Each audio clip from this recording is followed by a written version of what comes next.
Yes, welcoming each and everyone back onto this next segment, Glimpses of the Glorious Past. We welcome each and every one of you, whether you are on YouTube, Facebook, Instagram, Twitter, or any other social media platform. In this segment, we'll be going through the years on this day, the 18th of February, and witness the various activities and contributions to humanity from the Supreme Pontiff of Hinduism. The Supreme Pontiff of Hinduism has established the Sri Kailasa enlightenment ecosystem civilizational nation. And through that, he is not only protecting Hinduism from the persecution, but also reviving it and making it available to each and everyone around the globe for each and every one of us to experience how Hinduism can contribute to our life in various dimensions. So without further ado, let us jump into the first year of today's segment. Starting with the year 2004, on this day, the Supreme Pontiff of Hinduism, Bhagwan Nithyananda Paramashivam, conducted a presidential address, the Nithyananda Satsang, and a healing convention in a Hindu temple in Oklahoma, USA. Running on parallel, the Supreme Pontiff of Hinduism's Adinavasis performed an Arti and Abhishekam to the Nataraja deity to the Swayambhulinga in Adi Kailasa, Bidadi, India, as per the instruction of the Supreme Pontiff of Hinduism.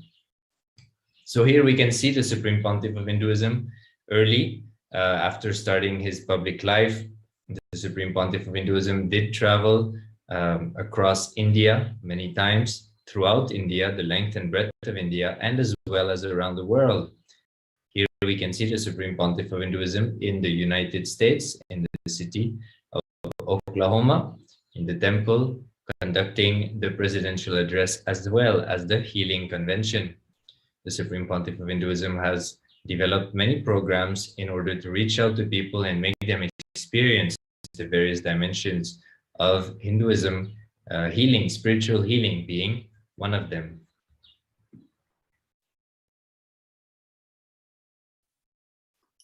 We're now moving on to the 18th of February 2006.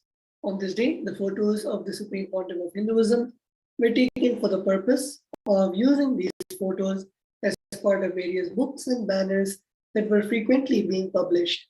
Photos of the sacred Kalpavriksha, the banyan tree, were also taken on that day for the same purpose. So here we can see the wonderful pictures of the Supreme Pontiff of Hinduism and the Bidadi Kalpavriksha, the banyan tree, the sacred wish-fulfilling tree, which is the ecosystem, the main center of the Adi Kailasa Sarvanya Pita. And these pictures were taken for the various books and the banners and of course CDs that the Supreme Pontiff of Hinduism was giving for the enriching material to reach out to thousands of devotees all around the globe and to impart this knowledge of enlightenment.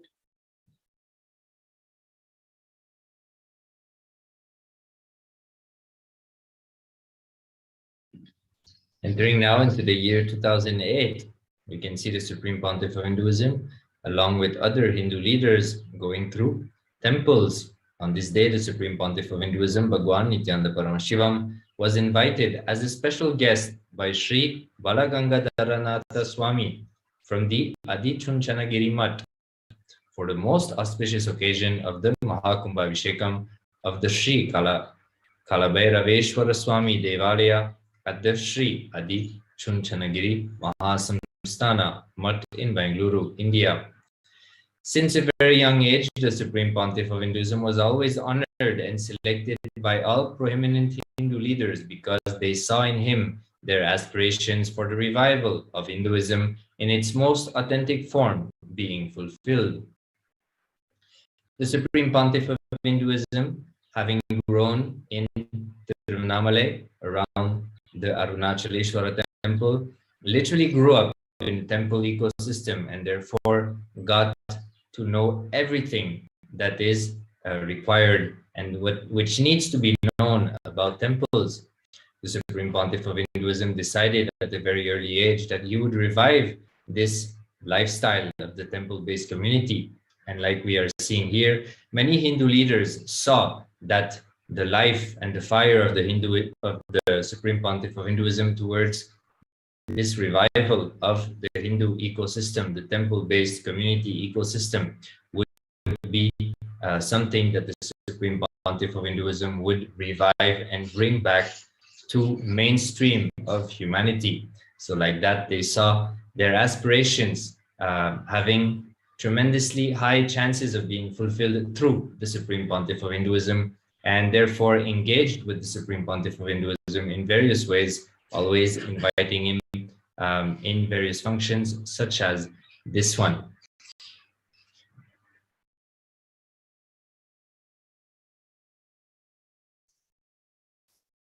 We are now going to the 18th of February 2009. On this day's presidential address, the Supreme Pontiff of Hinduism imparted in a very clear and precise way the deep knowledge and the practical techniques of the four cornerstones of living enlightenment. These are Shakti, the energy to understand and change whatever you need to change in life; Buddhi, the intelligence to understand and accept whatever you do not need to change in life. The next is Yukti, the clarity to understand and realize that however much you change, whatever you see is a reality and itself a continuous changing dream. And Mukti, the ultimate integration into living enlightenment when all these four are integrated. So let us now hear a short excerpt from the satsang where the Supreme Pontiff of Hinduism expands on all of these four beautiful topics.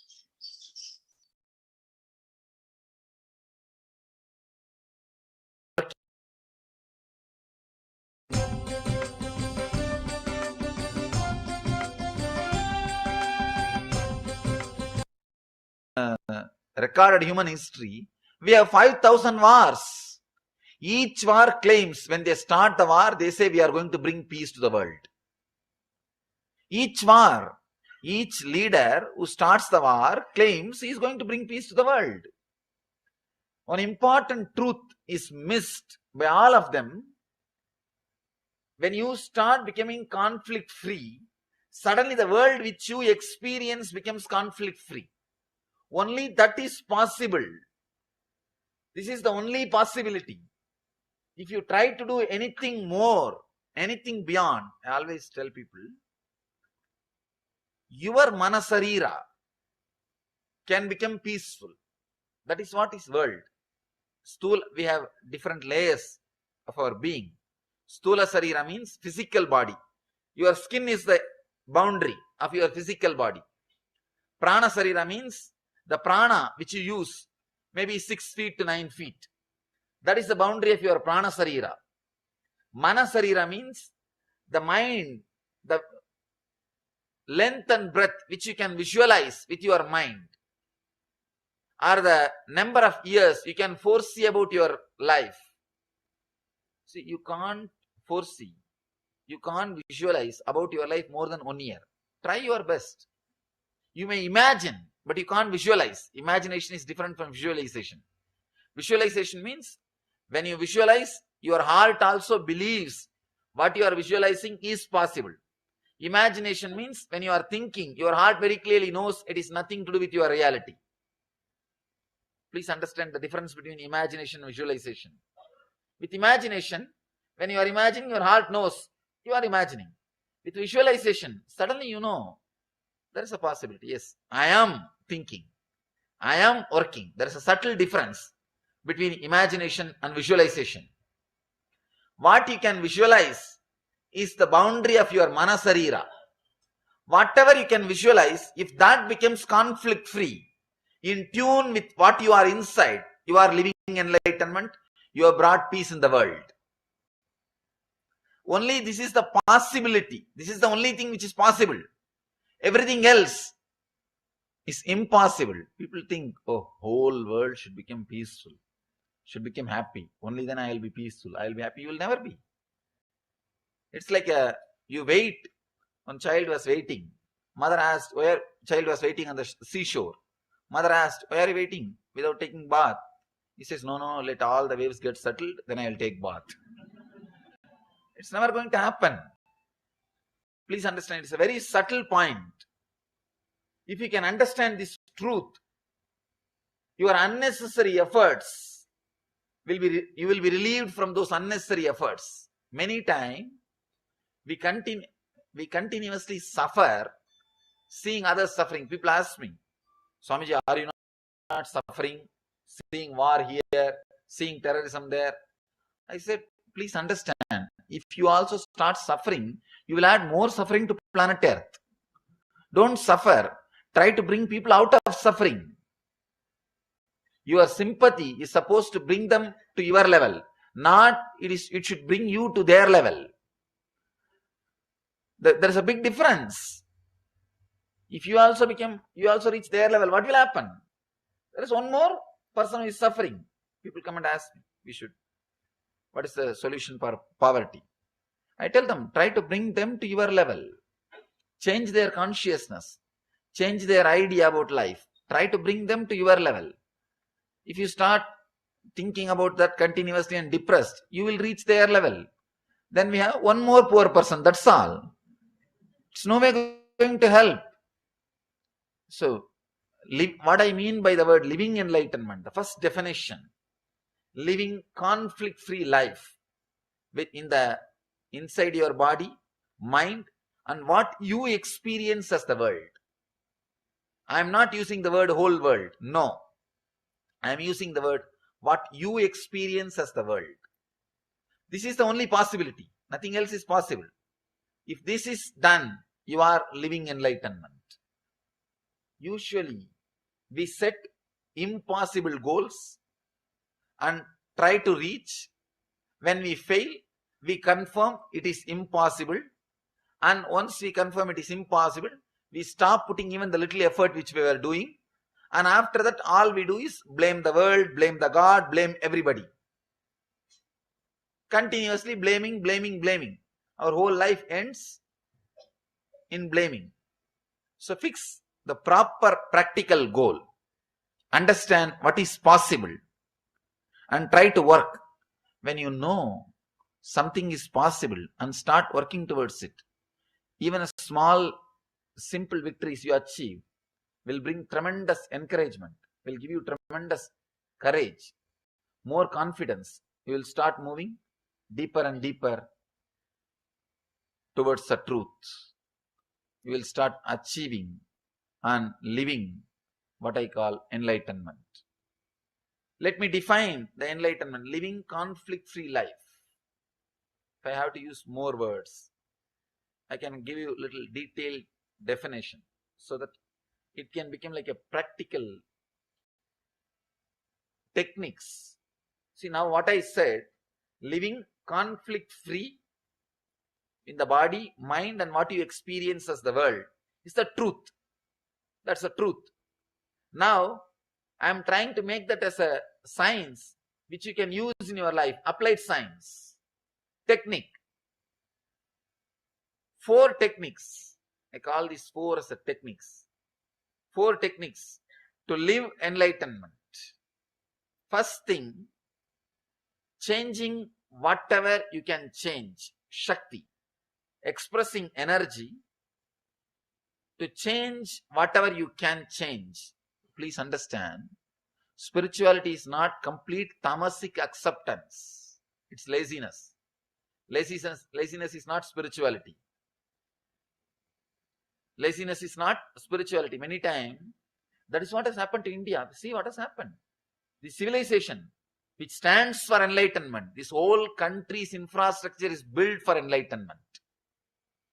This whole country's infrastructure, please understand, all over the country, the whole country is built for enlightenment, Jivan Mukti.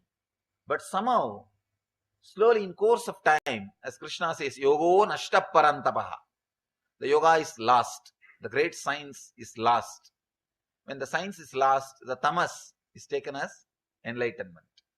Tamas is taken as spirituality. The laziness has become spirituality. Laziness is not spirituality. the energy to change whatever you can change.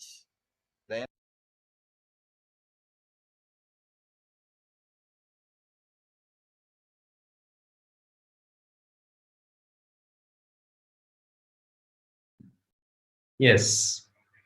So let us now enter into the year 2010. On this day, the Supreme Pontiff of Hinduism, Bhagwan Nithyananda Paramashivam, presided over an internal high-level meeting with all the ministers and ambassadors of Kailasa in Sirgapadi, who together with the Supreme Pontiff of Hinduism were organizing various conventions in the locality.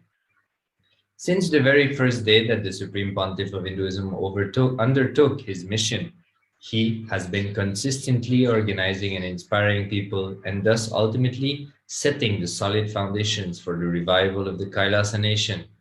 The whole effort of the Supreme Pontiff of Hinduism since day one has been to make living enlightenment as an easy and approachable lifestyle without, at the same time, compromising the least on the vision of what Sanatana. So here we can see the Supreme Pontiff of Hinduism inspiring people, like mentioned, inspiring each and everyone to live the science of living enlightenment, making it user-friendly, and at the same time stand by the authentic Sanatana Hindu Dharma as revealed by Paramashiva in the sacred scriptures of Hinduism, the Vedas, and Agamas.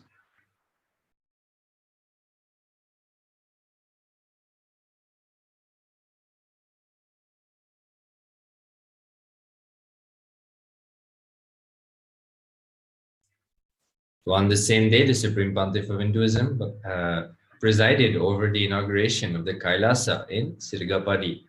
There, he blessed the lakhs of devotees through the official stage function and gave darshan to all who came to be in his presence.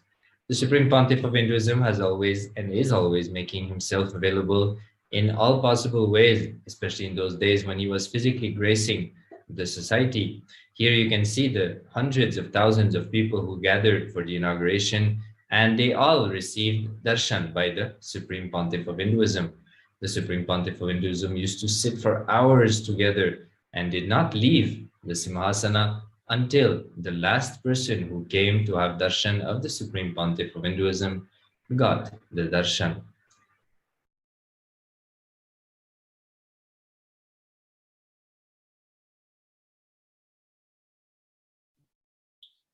We are now moving on to the 18th of February 2011. On this day, the Supreme Pontiff of Hinduism expanded on the 119th Sutra in the 3rd chapter, 13th verse of the Patanjali Yoga Sutras, and particularly on the concept of Ishwaratva.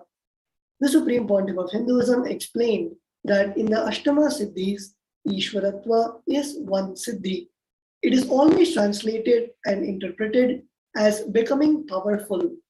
But the Supreme Pontiff of Hinduism translated that the word Ishwaratva as becoming a leader. That day was also the first anniversary celebrations of Kailasa in Sirgapadi, which was established a year ago by the Supreme Pontiff of Hinduism. So here the Supreme Pontiff of Hinduism is giving the authentic meaning of Ishwaratva, the meaning as revealed by the source scriptures by Paramashiva himself. And also the Supreme Pontiff of Hinduism, we can see in the last year on 2010, on the same day, the Sirgapadi Adinam, the embassy was inaugurated, and we can see the first year anniversary celebrations of the Kailasa in Sirgapadi. We can see the pictures of the devotees holding the various procession items and celebratory items, and also the hundreds of devotees gathered for attending the celebrations.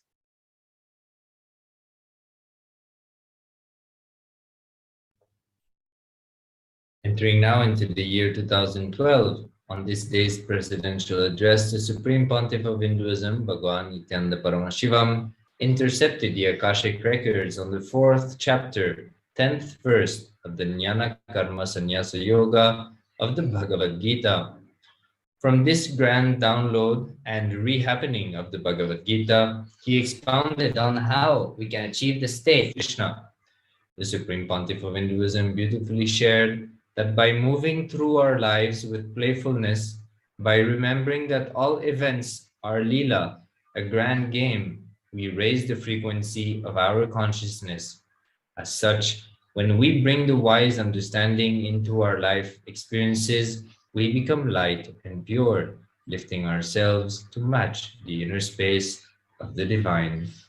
So here we can see the Supreme Pontiff of Hinduism and the picture on the right conducting the presidential address revealing the sacred truths of the Bhagavad Gita, the Jnana Karma Sannyasa Yoga chapter of the Bhagavad Gita, and the powerful cognition of constantly remembering that life is a Leela of the divine. It is a divine play. And by constantly remembering that, we raise ourselves to higher states of consciousness. We can also see the Supreme Pontiff of Hinduism blessing in doing the morning puja, the Pratyakshapada puja. The picture on the left, the Supreme Pontiff of Hinduism physically gracing devotees and disciples as they perform the puja, offering their gratitude for everything that the Supreme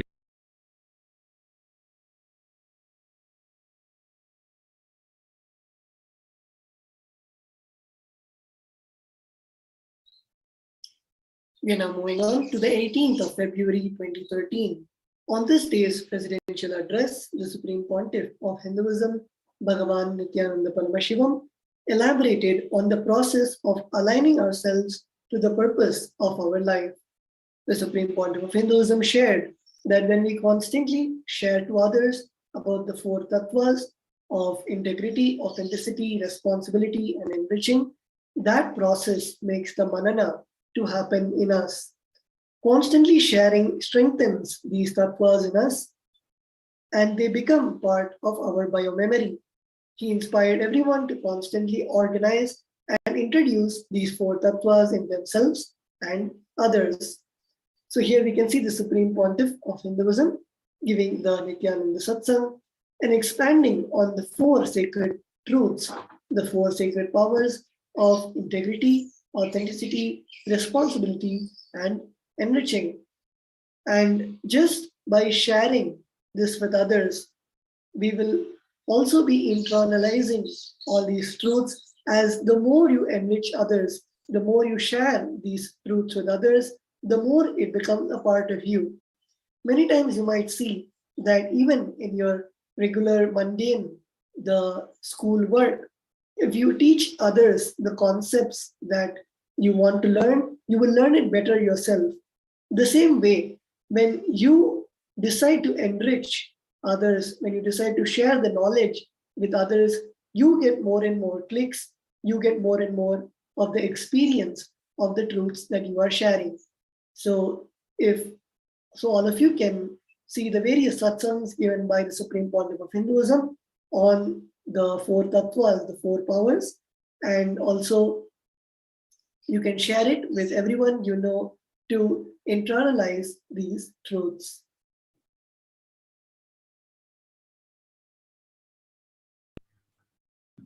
Let us enter now into the year 2014 on the 18th of February. On that day's presidential address, the Supreme Pontiff of Hinduism explained how the Advaitic science of completion and the Bhakti science of surrender go hand in hand. The Supreme Pontiff of Hinduism shared that surrender does not mean giving up. It comes from a place of powerfulness and devotion. Furthermore, when we practice completion, we are surrendering the weakness of incompletions within us. When we surrender our incompletions in a state of completion, we fall in love with our higher self, experiencing the ultimate reality. Running parallel on that day, under the instruction of the Supreme Pontiff of Hinduism, the Nithyananda Galleria was hosted in a Delhi book fair. So we can see the bottom left, the book fair, the Nithyananda Galleria being hosted in a Delhi book fair, making the books and the various artifacts blessed by the Supreme Pontiff of Hinduism available to the world so that people can read and experience the grace of the Supreme Pontiff of Hinduism. On that day also, the Supreme Pontiff of Hinduism expanded on how the science of completion and the space of surrender go hand in hand and raise us to higher and higher states of consciousness. The Supreme Pontiff of Hinduism said that both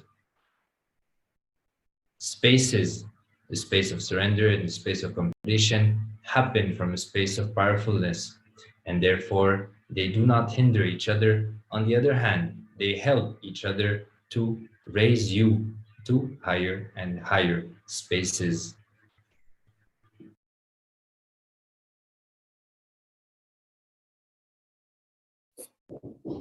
We are now moving on to the 18th of February 2015.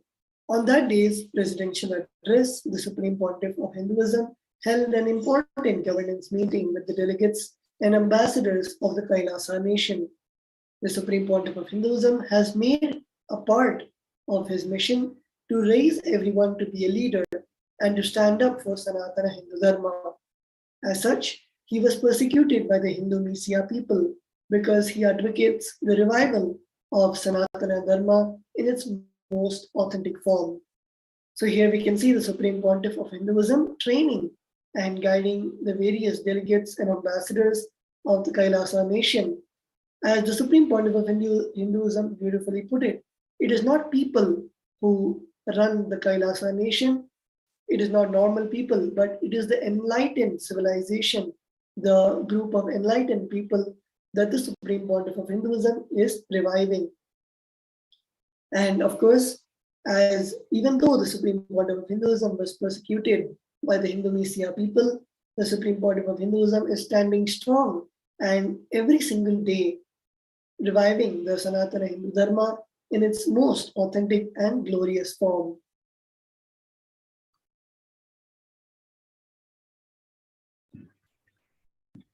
Entering now into the year 2016, on this day, the Supreme Pontiff of Hinduism continued with the Inner Awakening Convention and blessed the delegates, diplomats, and disciples and participants with the spiritual Shivoham Mandala process, followed by an intimate dinner in the evening in the private quarters of the Supreme Pontiff of Hinduism in Adi Kailasa. So the Supreme Pontiff of Hinduism here we can see seated in the Mandala formation. The Shivoham Mandala process is a process revived by the Supreme Pontiff of Hinduism to allow the alchemy of the Kundalini awakening to happen in everyone simultaneously. The participants would be seated in a mandala, a sacred geometrical form, which it would be on the floor, and on the lines of that geometrical form of that mandala, people would be seated. The Supreme Pontiff of Hinduism would then download powerful cosmic energy from the space of oneness with Paramashiva, and all the participants would be tremendously energized through sound, and even sometimes without any sound. The Supreme Pontiff of Hinduism blessed thousands and thousands of people with this process throughout the various years after he introduced it and revived it. And like that, many of us would have experienced intense cleansing of the biomemory, of the muscle memory, intense spiritual experiences, Kundalini awakening experiences, tremendous amount of energy and miracles happening in our lives. After this amazing process, the Supreme Pontiff of Hinduism also spent time with the participants privately in his courtyard, giving them a casual setting where they can experience the spontaneous bliss of the Supreme Pontiff of Hinduism.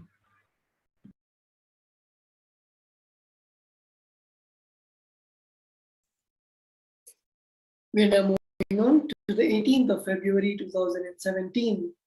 On this day, the presidential address by the Supreme Pontiff of Hinduism began with an exciting celebration and welcoming to the new Nithyananda Gurukul initiates.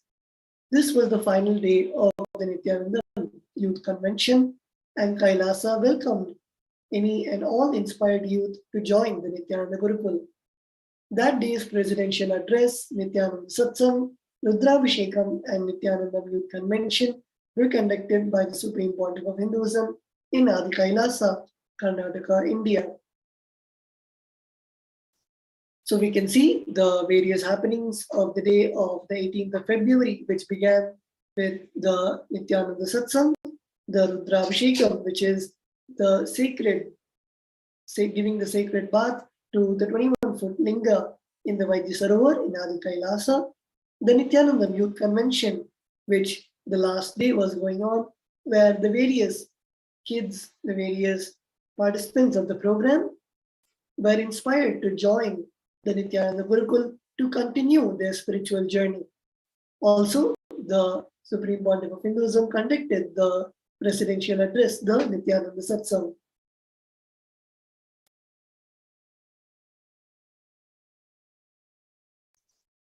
Let us now see a short video of the happenings, of the various happenings of the 18th of February 2017.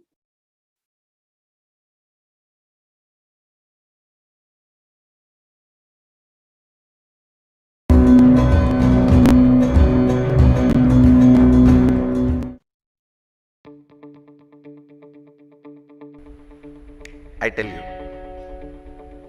the highest wealth is taking life casually, and you know you have plenty of time, and your goal is very clear, and you can go on be doing what you have to do, what you want to do, which is ground reality based, using this body and mind you have. And when this body and mind is worn out, you can drop it and pick up another one body and mind and continue to do what you are supposed to do. This is the greatest luxury you can have in life. Engaging with life from the right context is of utmost importance. The understanding that we have about life and about ourselves defines the kind of life that we will lead. In the Sanatana Hindu Dharma, one thing is very clear. We are the sons of immortality. Brahmanyam Bahuputrata. We are the favorite inheritors of the cosmos.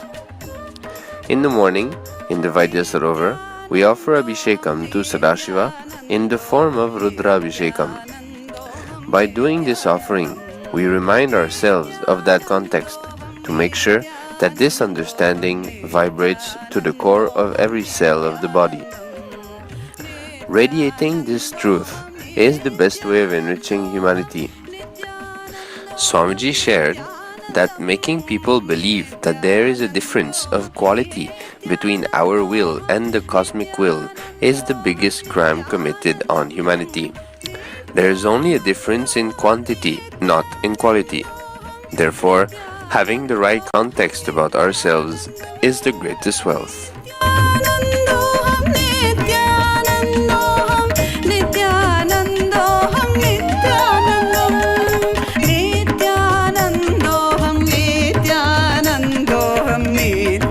Devotees from the Australian Sangha share about their experience and the shift they experienced by being with Swamiji.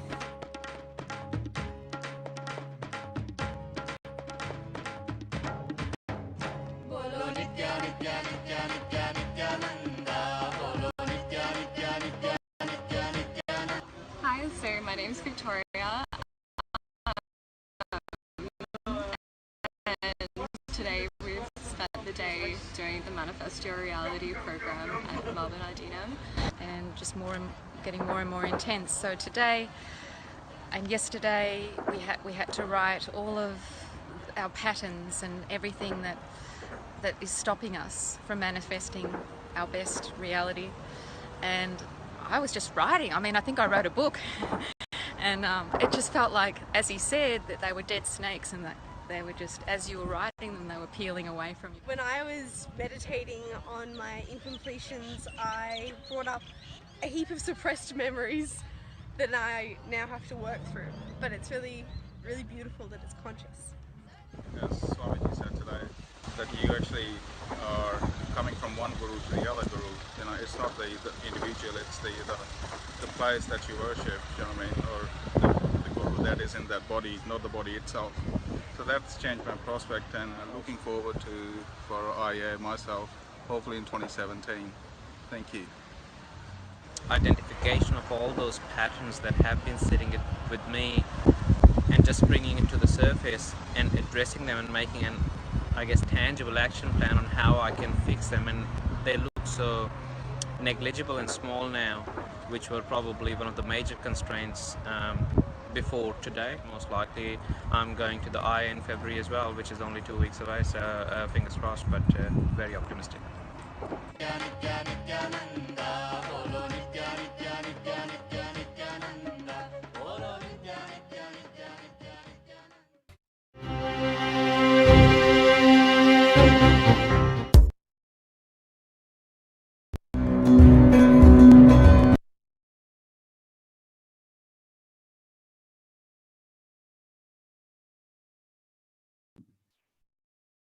So entering now into the year 2018, 4 years ago, on this day, the presidential address by the Supreme Pontiff of Hinduism, Bhagwan Nithyananda Paramashivam, gave the Kalpataru darshan and initiated hundreds of delegates into Shivadiksha, the Paramashivoham continued education program.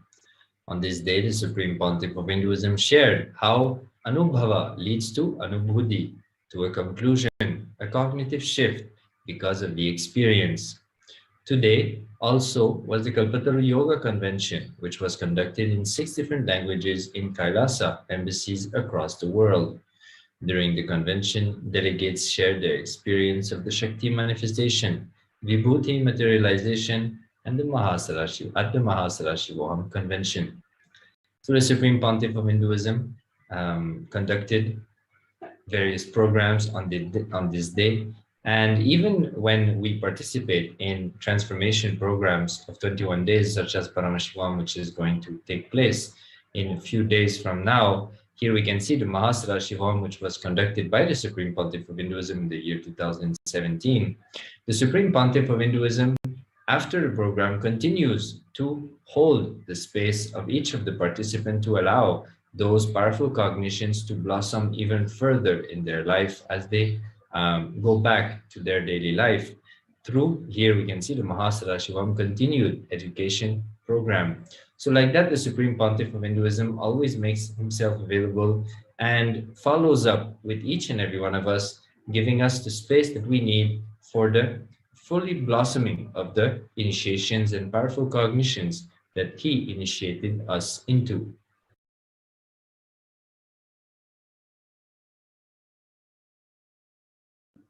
Let us now witness a short video of various happenings which happened on this day, the 18th of February, 2018.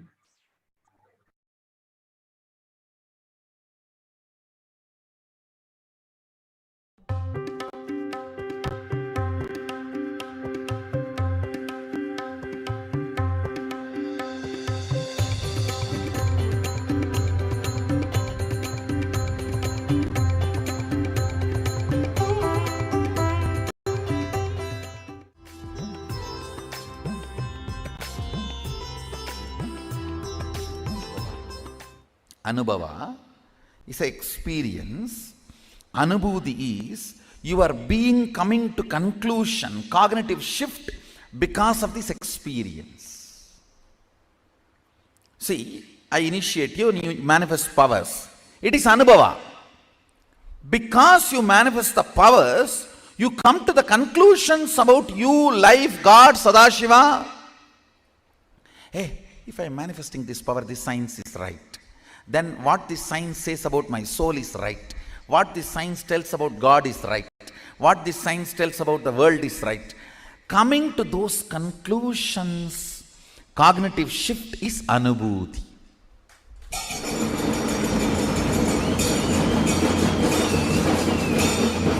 Manifesting powers and manifesting powerful cognitions.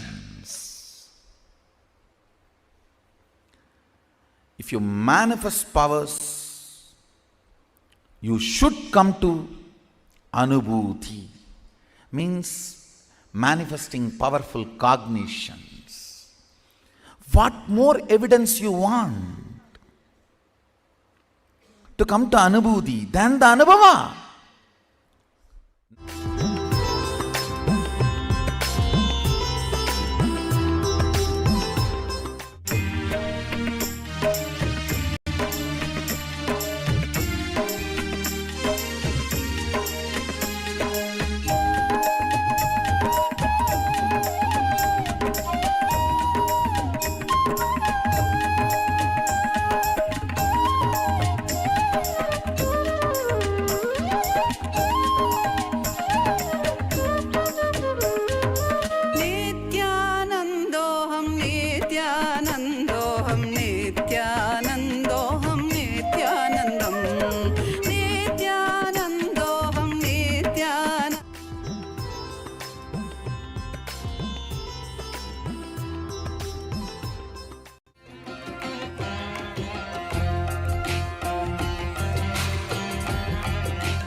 just by materializing from one place to another, you know, teleporting. It's just mind-boggling.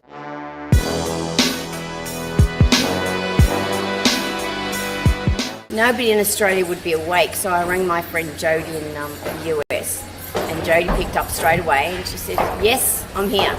So I said, well, give me a few minutes and we'll tune in, and sure enough, it came through. So excited. Then the next day I rang her again. I said, let's try it again. Sure enough, there it was again. So very excited. From India all the way to the US, a bit of white powder is just amazing. No passport, no flight ticket, and it just got there. Exciting.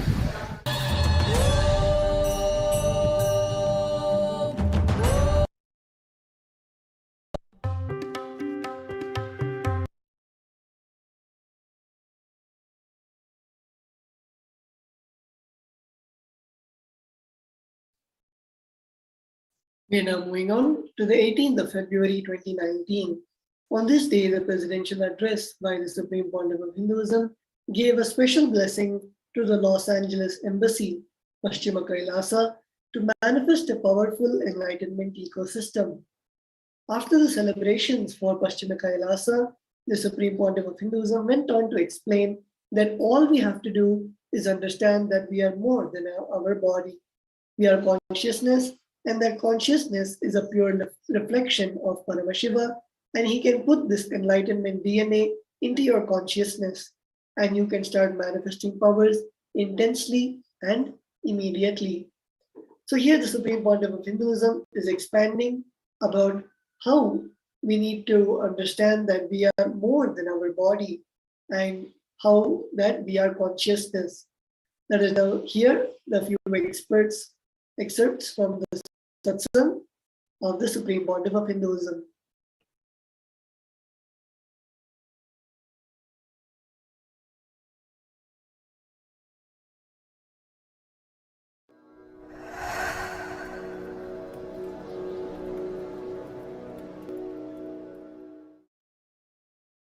I'll tell you why I chose Hinduism. What is existentially right is only presented as morally right. What is existentially right only is presented as Hindu legally right. What is existentially right is only Hindu rationally right. What is existentially right is only Hindu scientifically right. What is existentially right is only Hindu rationally right. Understand? In humanity at large, what is legally right, people are made to believe it is existentially right. But in Sanatana Hindu Dharma, in Hinduism, what is existentially right is Hindu legally right. I am possessing this body and using this body, going to use this body for 200 years. I am telling you, now I am deciding. I am going to use this body at least for 200 years. Means 160 more years.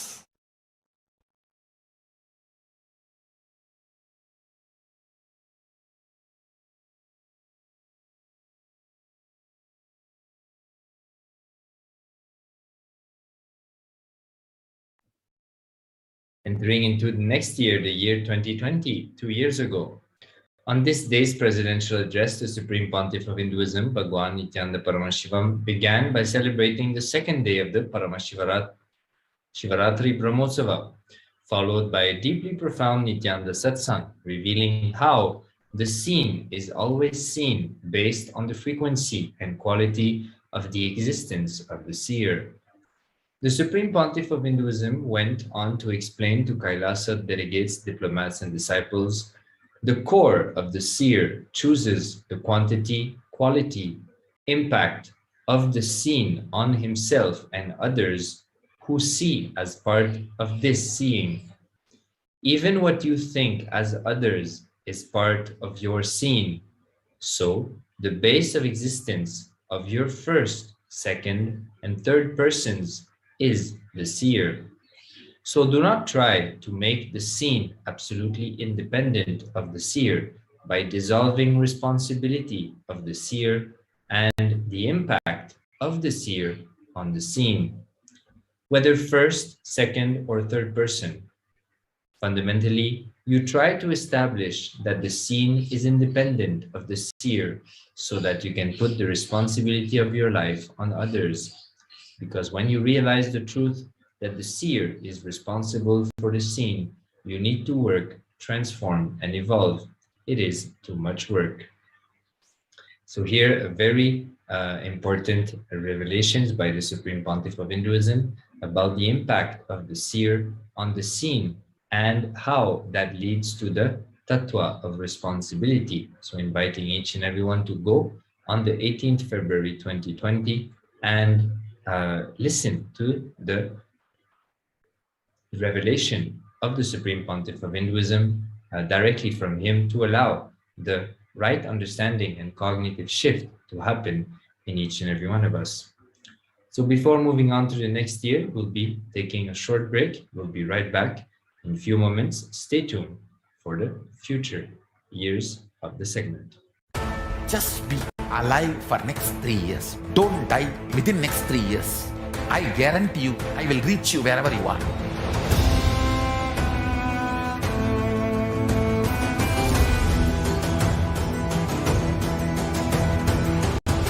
Be alive, somehow be alive for next 3 years.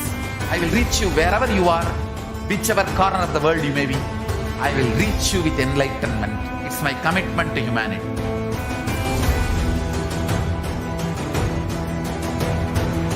I'm going to empower, enlighten each and every one of you with the fuel and energy of the parallel universe.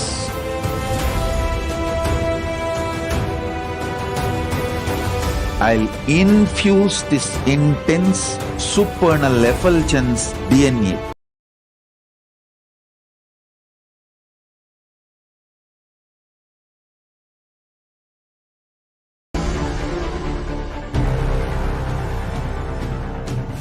Time itself is nothing but your decision to struggle with the same rut.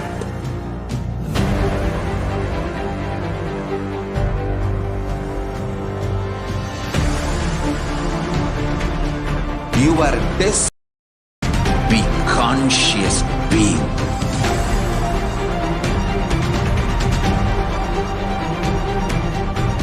Shrink the time through conscious will persistence.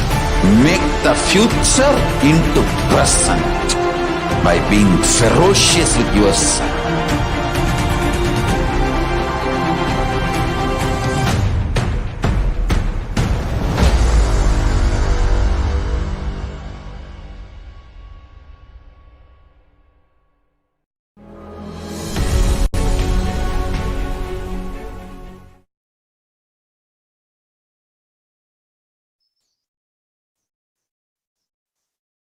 Yes, we will now be entering into the 18th of February 2021.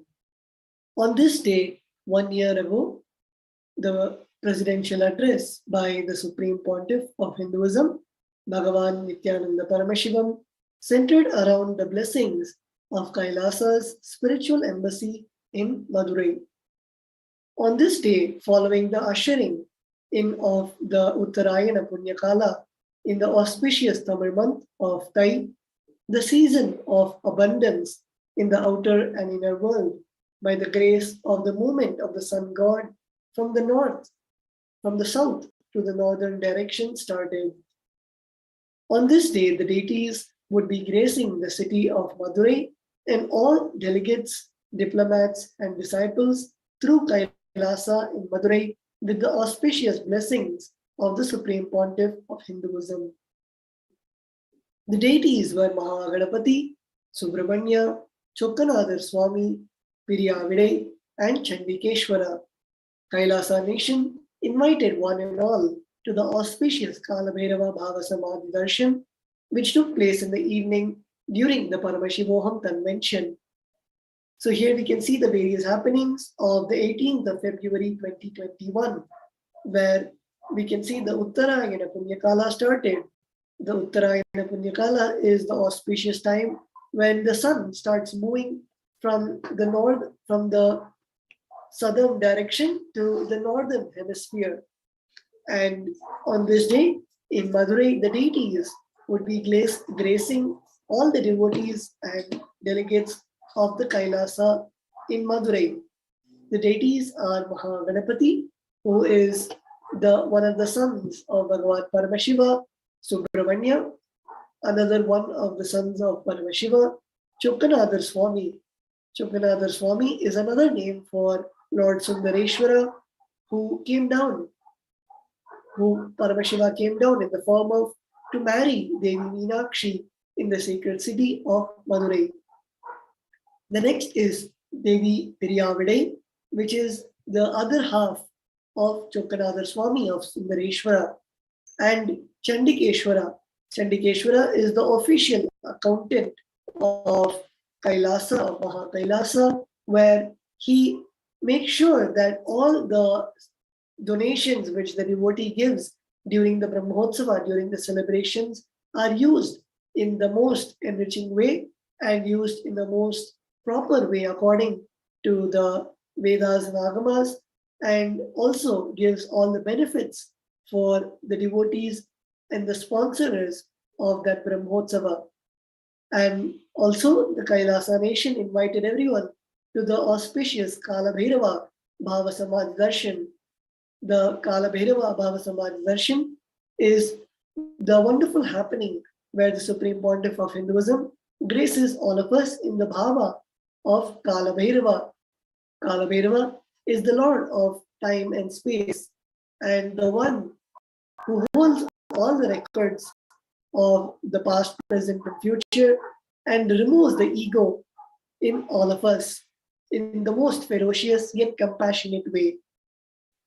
The Supreme Pontiff of Hinduism gave the Bhava Samaj Darshan, that is, embodying the form, embodying the Nijavatara, the form of Bhagavan Kala Bhairava, which we, all of us, can perceive, as the human beings are not capable of perceiving the divine in the form of the Archavataras, the deities in the form of stone and metal. Sometimes we tend to forget that they are living beings. So the Supreme Pontiff of Hinduism, in the utmost, out of his utmost compassion and blessings, blesses us with the physical form of those deities, embodying the form and gracing all the participants, all the devotees from that space.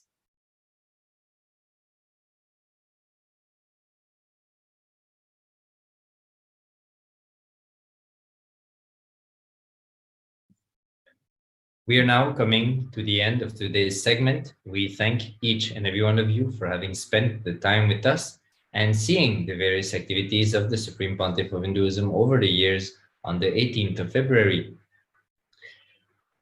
We will now be preparing ourselves to receive the Supreme Pontiff of Hinduism live, as the Supreme Pontiff of Hinduism is going to grace us in any moment.